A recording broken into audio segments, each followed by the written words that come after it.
Hey, it's Frank here with Frank's DIY and Homeowner Help, and today we are going to unbox and test this guy.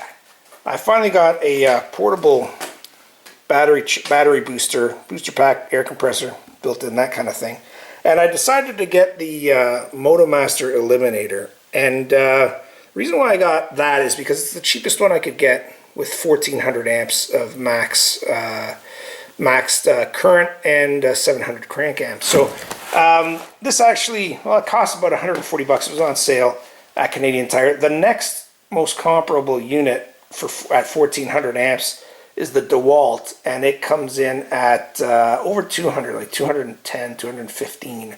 So it's about a $70 difference once you throw tax in there. And so I thought it was worthwhile to give this thing a shot and see how it works. It gets a lot of negative reviews, and most of the negative reviews have to do with longevity. So, you know, something stops working after 6 months type of thing. So one thing that you got to do with these things is you got to charge them right at the gate, and you got to charge them regularly, even if you're not using them. So, you know, every month or 2 months or something like that, you charge them. And what I will do is I'll drain the battery completely and then charge it whenever that cycle comes around, because that's good for battery life. And I think that's part of the reason why these things get a bad rap.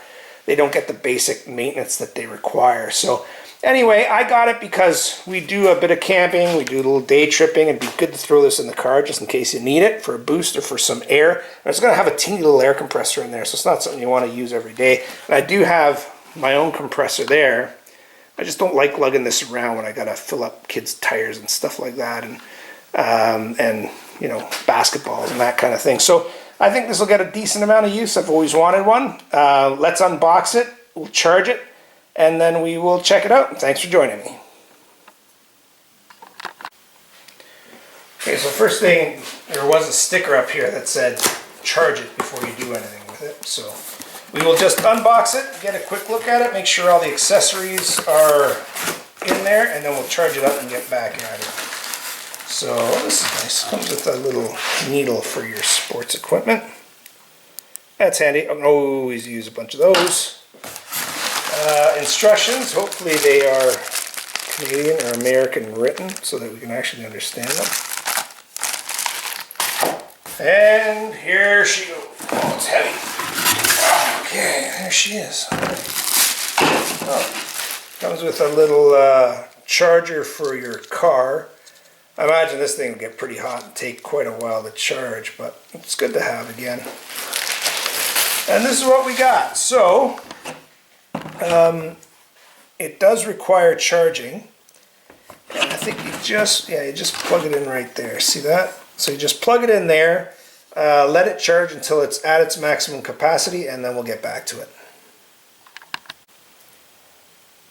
Okay, so it is fully charged now, and we're just going to turn the thing on. And there you go, it's on. You see it's got 4 bars here. That's what tells you it's fully charged.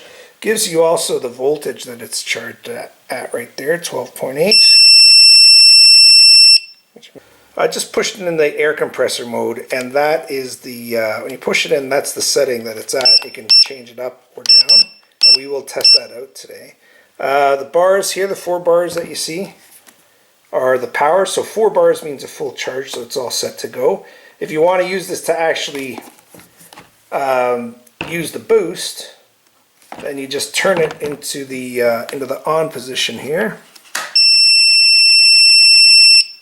and that tells you that it's ready to boost a car if you so choose. So we'll leave that in the off position. We'll just use the air for now. You can see on the back here as well, you got your two cables, 2 sets of cables. They're pretty heavy duty. I mean, not the heaviest, not the cheapest I've ever seen, but certainly more than enough to get you through quite a number of cranks. And this is how much cable length you get. Okay, hopefully you can see that there. You know, maybe, I don't know, 16 inches, 17 inches. So not terrible. You would stick this on top of your car somewhere where it's not going to get damaged, and fire it off that way. So that should be pretty good. Here you got your hose cable. Same kind of thing. You know, something you'd have to sit pretty close to a valve. Hopefully the valve's not too far away, and you do have you know, screw-on end here that gets you right down onto your air valve. Well, let's put this thing to its first test, shall we? And this is going to be the first test.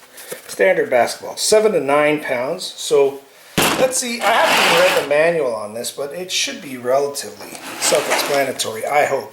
So let's do this. Let's push this button right here. I'll just zoom in a little for you.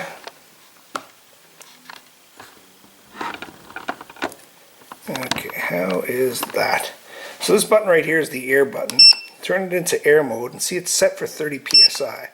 So let's dial it right down to 9 psi.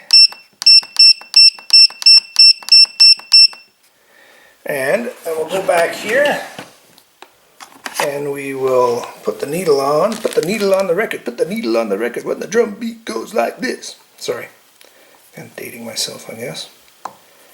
And this should all just be finger tightable, finger usable, without much of a problem here. Hope you're able to see that. Okay, so we'll stick this thing in, press air again. That should turn it on, I think. Moisten the needle, and let's see what happens. It should just turn itself off when it reaches 9 psi. There it goes. Ah, so it's reading the psi as you go. See 4.6, 5, 5.2, 5.3, 5.5. Well, you can see the rest.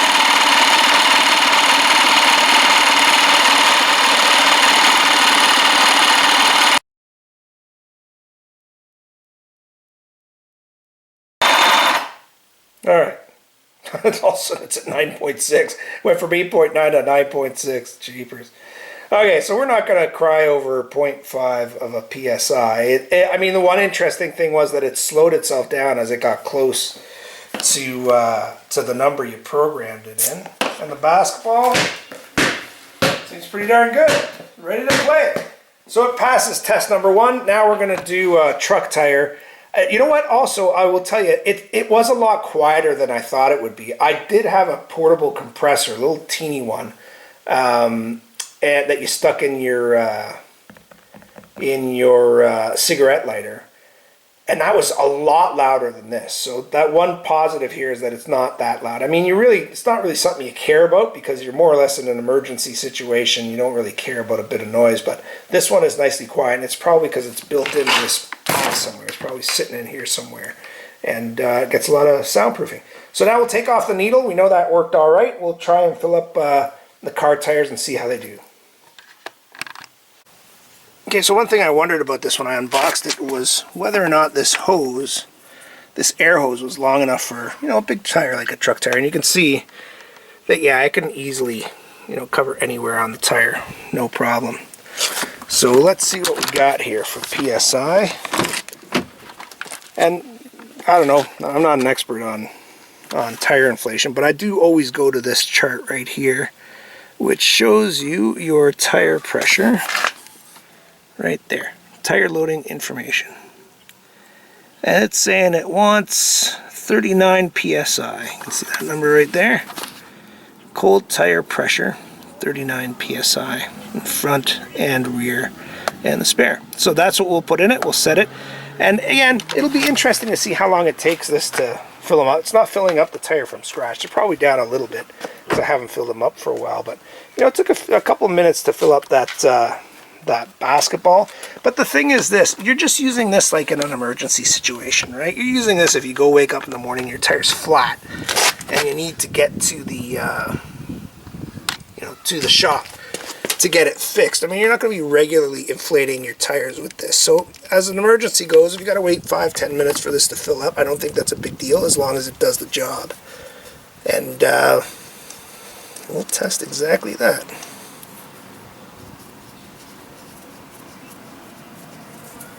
Okay, so it's grabbed onto the thread nice and easily, no problem there.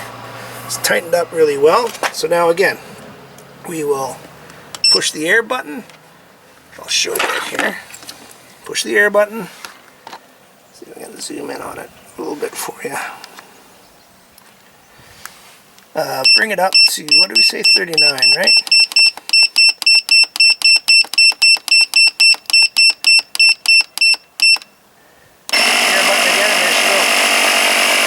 see it was at 35. It's nice that it gives you the pressure as it climbs up. And you can see we've already lost 1 bar of charge on this thing, right? So let's see if we can get all 4 tires done. Alright, so there you go. 39.2 psi. I did the same thing as before, it just slowed down as you get close to the max pressure. So, you know, that's pretty good. It took, let's see the stopwatch here. This is how long it took to fill the tire.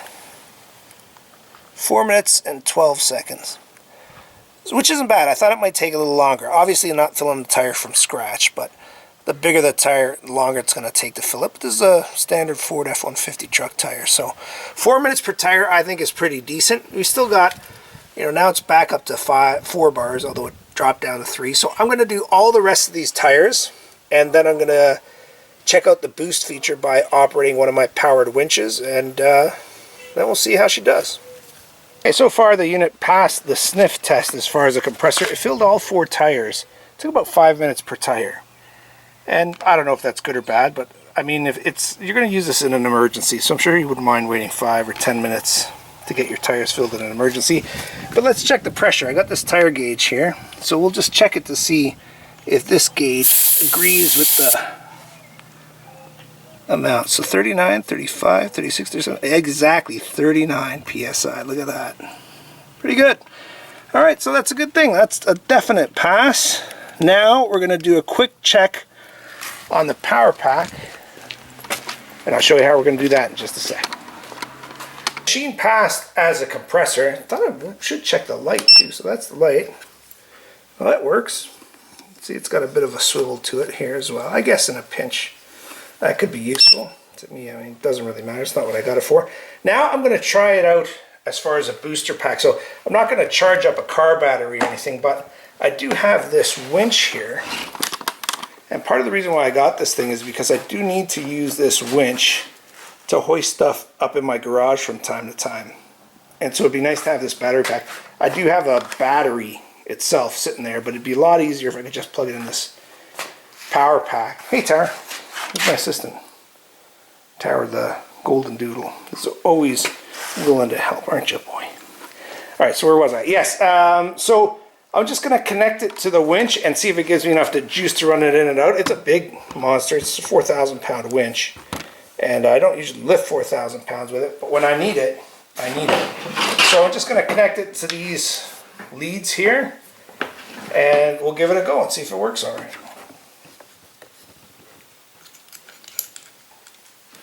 Let's see if I can do this with you seeing everything. So we got red to positive, so they're good. Black to neutral. And that should just be a question of turning on the pack to the boost mode. So there it is, turned on to jumper. Now that should be getting current. Let's just see if the winch operates. No, I'm going to do it from this side. Okay. I don't know if it's supposed to beep like that, but that's pretty annoying. Okay, let's see if the winch works. Nope.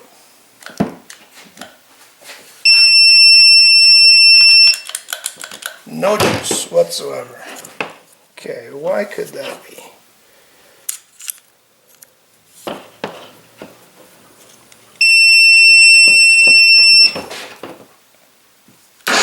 There she goes. It just didn't have a good contact on those leads, so let's try it.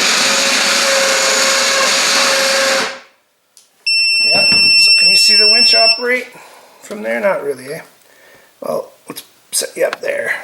Let's see, here's the winch cable coming out. And cable coming in.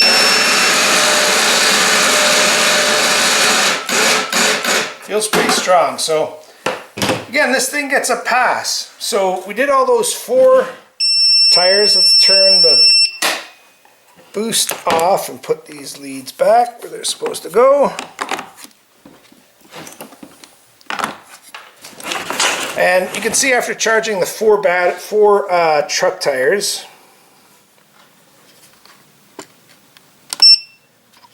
I've still got a full charge on this unit. So it says to charge it after every use. It's fully charged, so there's not really much of a point to charging it. So so far so good with this thing. I didn't really cover the fact that it's got these USB charge ports as well. I don't know. I guess again, if you're camping, you might use that to charge up people's phones and such. The reason why I got it was to be able to operate that winch, be able to fill up tires and sports equipment, sports balls and such. And so far, it's doing the trick. So now the question is, will this Motomaster Eliminator 1400 amp battery pack stand the test of time? For that, you'll just have to keep tuning into my channel. Again, for 140 bucks, I think it's a good deal if it lasts, you know, a couple of years type of thing. It should last longer than that, but we'll just see how it goes. As far as the operations of the product and the unboxing and the testing of it, it all works really well, and so far I'm happy with the buy. So thanks for joining me. Maybe that'll influence you, maybe it won't. If you got any questions, let me know below.